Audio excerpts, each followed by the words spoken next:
Salut à toutes et à tous, c'est Itom et on se retrouve aujourd'hui sur la chaîne pour une nouvelle vidéo concernant le jeu Clash Royale. Alors pour ceux qui connaissent pas, c'est un jeu qui est très connu.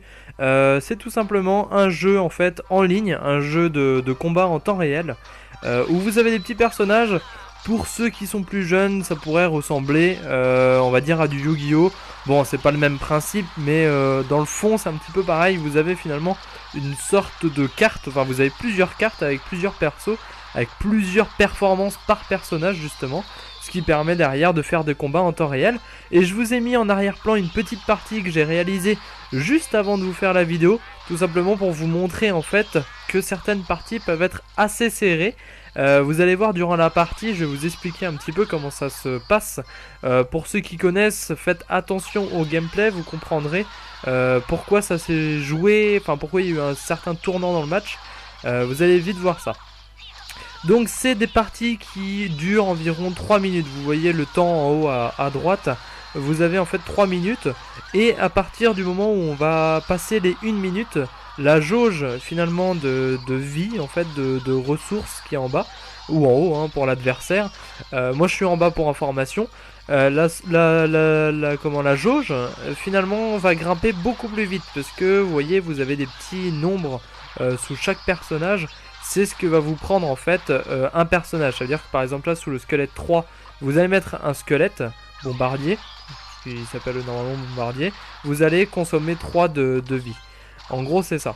Donc le plus dur finalement c'est de gérer vraiment sa vie avec les attaques ennemies. Parce que si vous mettez trop d'attaques de votre côté mais du coup vous n'avez plus de vie pour mettre, enfin de vie, je sais plus exactement comment ils appellent ça, c'est pas de la vie. Je vais vous dire ça dans une deuxième vidéo, je regarderai.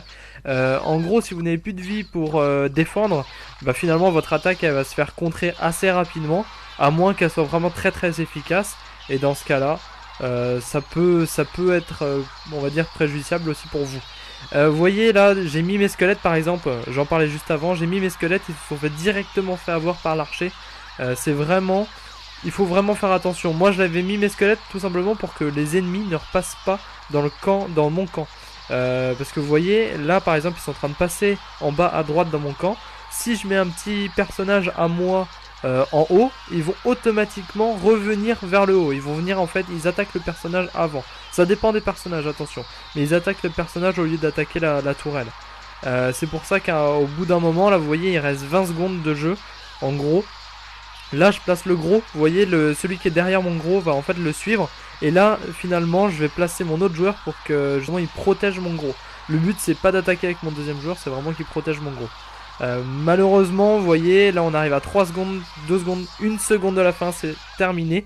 Et là c'est vraiment la mort subite, c'est celui qui détruit en fait la première tourelle. Peu importe que ce soit la grosse ou la petite, c'est pas important.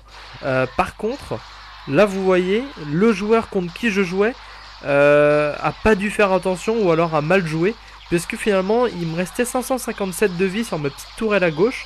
Ce qui veut dire que s'il tirait sur la petite tourelle à gauche, c'était terminé. Or là, il s'est en fait focalisé sur celle qui est au milieu, la plus grande tourelle, qui a 2236 points. Donc clairement, il était en infériorité, puisque moi j'avais déjà descendu son roi à 940 de vie. Donc j'avais plus qu'à attaquer. Mais il défendait quand même pas mal et il avait posé ses petits temples, ce qui fait que je ne pouvais pas passer. Et que mes persos, dès que je les mettais, allaient détruire les temples au lieu d'aller attaquer finalement le roi. Donc vous voyez là il y a mon gros qui commence à faire le ménage, sauf qu'il reste plus que 10 secondes. Ils ont réussi à avoir mon gros perso. J'ai plus le nom exactement du gros, je vous dis ça, c'est pas un ogre ni rien, mais je sais plus trop ce que c'est. Je vais vous mettre ça à la limite dans la description. La description c'est le nom du gros, voilà, vous saurez. Et voilà, et vous voyez égalité. Donc ça a été très serré. J'ai pas pu attaquer plus que ça, mais lui aurait largement pu gagner s'il attaquait finalement l'autre base. Là je vous mets un deuxième petit gameplay, vous allez voir, j'ai en fait extrêmement bien géré honnêtement. Ça n'a pas été fait exprès au début, mais là je me suis dit qu'est-ce que je vais jouer. Il jouait pas non plus, je me suis dit allez je vais mettre mon chevalier, c'est le tout petit. Bon allez, je mets le chevalier, lui il a mis le gros donc c'était parfait, comme ça mon chevalier a pu commencer à baisser on va dire le niveau de vie du gros. Par contre le dragon, vous voyez le baby dragon qui est juste au-dessus, le vert, c'est une carte que je n'ai pas et qui est excellente. Vraiment, et que je n'ai pas, enfin excellente pour débuter du moins, et que je n'ai pas. Et du coup moi j'ai pas d'attaque aérienne, ce qui est vraiment embêtant. Et là vous voyez, donc là j'ai mon petit lance-grenade, c'est pareil, j'ai plus les noms, excusez-moi, j'ai plus les noms exacts en tête, mais vous voyez bien ce qui se passe.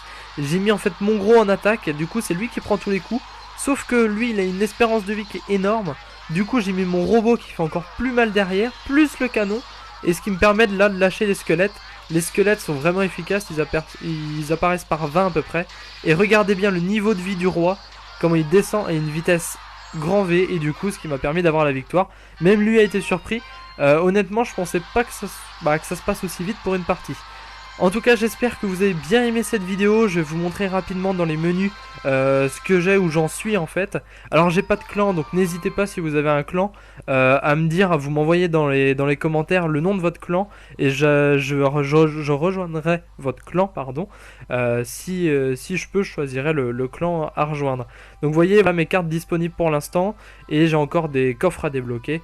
Il me reste encore 2 heures avant de débloquer un coffre, et voici donc les clans. Donc n'hésitez pas à mettre dans les commentaires le nom de votre clan, et je rejoindrai un de vos clans. Je vous dis à plus pour une prochaine vidéo, à la prochaine!